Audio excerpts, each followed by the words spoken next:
ঢাকা বিশ্ববিদ্যালয়ের হলগুলোতে ৩০০-র মতো কক্ষ ভাঙচুর করা হয়েছে বলে জানিয়েছেন উপাচার্য অধ্যাপক ডক্টর এএসএম মাকসুদ কামাল।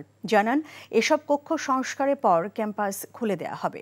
সকালে বিভিন্ন হলে ভাঙচুর হওয়া কক্ষ পরিদর্শন শেষে সাংবাদিকদের এসব কথা বলেন উপাচার্য। বিশ্ববিদ্যালয়ে ছাত্র রাজনীতি বন্ধ করা হবে না জানিয়ে উপাচার্য বলেন, ক্যাম্পাস খোলার পর শুধু নিয়মিত শিক্ষার্থীদের সিট বরাদ্দ দেওয়া হবে।